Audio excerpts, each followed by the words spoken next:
হুজুরগণ মাহফিলকে জান্নাতের বাগানের সাথে তুলনা করে থাকেন, অথচ সেই মাহফিলে কিছু হুজুর কন্ট্রাক্ট করে টাকা ছাড়া আসেন না। তার মানে কি হুজুর নিজে জান্নাতের বাগানে আসতে চায় না? যদি বুঝিয়ে বলতে, যদি প্রশ্ন ভাই কি উত্তর দিব এই প্রশ্নের?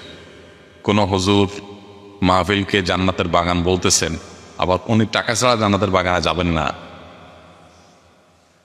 তো এখান থেকে বোঝাই যায় যে হুজুরের কথা কাজে কি নাই, মিল নেন। এখানে হুজুরের পক্ষে ছাপায় গায়ে তো লাভ নাই ভাই। হুজুর যদি এটাকে নিজের পেট করার মাধ্যম বানায় রাখেন এবং টাকা কামাই করে বড়লোক হওয়ার ধান্দা বানায় রাখেন, তাহলে সেক্ষেত্রে মুখে যত কথাই বলেন না কেন, ওনার কথা ঠিক আছে যে এটা জান্নাতের বাগান, এই অর্থে যে জান্নাতে যাওয়ার মাধ্যম, এখানে কোরআন হাদিসের কথা বলা হয়, জান্নাতি পরিবেশ, সে অর্থে জান্নাতের বাগান বলেছেন, এটা ঠিক আছে। কিন্তু উনি নিজে আমল করতেছেন না, এই আর কি। উনি যেটা বলতেছেন সেটার প্রতি তার বিশ্বাস দুর্বল। তো এরকম হুজুর কেন দাওয়াত দিবেন যে হুজুর নিজে যা বলেন সেটার উপরে আমল করেন না? আল্লাহ রাব্বুল আলামিন আমাদেরকে নেককার হওয়ার তৌফিক দান করুন। আল্লাহ ওয়ালা হওয়ার তৌফিক দান করুন। আমি একটা জায়গা বিক্রি করে 2 লক্ষ টাকা আলাদা করে রেখেছিলাম উমরা করার নিয়ত করে। আলহামদুলিল্লাহ, আমি 2022 সালে হজ করেছি। বর্তমানে আমি অবসর জীবনযাপন করছি। আমার ছোটোখাটো একটা ব্যবসা আছে যেটা আমার ছেলে দেখাশোনা করে, ছেলে আমার সাথেই থাকে। ব্যবসার বর্তমান অবস্থা খুবই খারাপ। ইতিমধ্যে আমার ছেলের করা ঋণ পরিশোধ করতে যেয়ে আমি নিজেই ঋণগ্রস্ত হয়ে গেছি। তাছাড়া গ্রামের বৃদ্ধ বাবা মাকে মাসে মাসে কিছু টাকা পাঠাতে নয়। এমন অবস্থা আমরা করা ঠিক হবে কিনা? অবশ্যই আমরা করা ঠিক হবে না।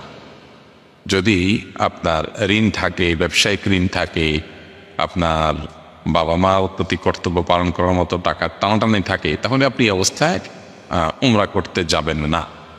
আর যদি ব্যাপারটা এরকম হয় যে না, আপনি উমরা করলেও এই কাজগুলো আপনি ঠিকঠাক মতো চালাতে পারবেন, হয়তো একটু কষ্ট হবে, তাহলে আপনি করতে পারেন। এটা নির্ভর করবে আপনার অবস্থার উপর। আর আর্থিক ইবাদত এগুলোর মধ্যে আমরা প্রায়োরিটি অনেক সময় ঠিক করতে পারি না, কোনটা আগে করব। আমার অর্থ থেকে আমার ঋণ পরিশোধকে সর্বোচ্চ গুরুত্ব দিতে হবে, সর্বোচ্চ গুরুত্ব হবে ঋণ পরিশোধে। হ্যাঁ, যদি এমন হয় যে ঋণ পরিশোধ করার জন্য সময় নেওয়া আছে, কিস্তি নেওয়া আছে, আমি দিতে পারবো, টাকা আসার ব্যবস্থা আছে, জমি বিক্রি হবে, একটা প্রসেসের মধ্যে আছে, তাহলে সেক্ষেত্রে আপনি ঋণ করেও উমরা করতে পারেন, অথবা টাকা দিয়ে আপনি উমরা করতে পারেন।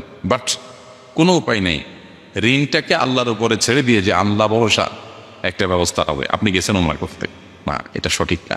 আপনার হাতে যেটা সেটা দিয়ে আগে ঋণ পরিশোধ করবেন, তারপর আপনি অন্য ইবাদত করবেন। এমনকি কোরবানি, অনেক লোক আছে যে ছোটোখাটো ঋণ আছে 20,000, 30,000, 50,000, পাওনাদারের পাওনা দেওয়ার খবর নেই, কিন্তু উনি কী করে? কোরবানি করে। ঋণের কথা জিজ্ঞেস করলে বলে কি? আল্লাহ ভরসা, আল্লাহ একটা ব্যবস্থা করবে। কেন গোস্ত খাওয়ার ব্যাপারে চিন্তা করেন না যে আল্লাহ ব্যবস্থা করবে, আগে ঋণ দিয়ে দিই, পরের বেলা চিন্তা করেন যে তারটার ব্যবস্থা আল্লাহ করবে, আমার ঘরে আগে গোস্ত উড়ে আনি। তো এটা উচিত না। ঋণ করে কোরবানি দেওয়া জায়েজ আছে কখনো, যে আমি ঋণ করে নিলাম, আমি এমন জায়গা থেকে টাকা পাবো, পেয়ে পরিশোধ করবো, একটা সিস্টেমের মধ্যে থেকে ঋণ করে কোরবানি দেওয়া না জায়েজ না। সাহাবীরা ঋণ করে দান করেছেন, নবী সাল্লাল্লাহু আলাইহি ওয়াসাল্লাম ঋণ করে কারোর কাছ থেকে আরেকজনকে সহযোগিতা করেছেন, এটা না জায়েজ কাজ না। কিন্তু ব্যাপারটা এরকম না হয় যে আমার পকেটেরটা আমার, আর যেটা আসবে সেটা মানুষের। বুঝেন না কথা? এটা আমারটা আমার কাছে থাক, আর যেটা আল্লাহ তুমি দিবা ওইটা মানুষকে দিয়ে দিলে।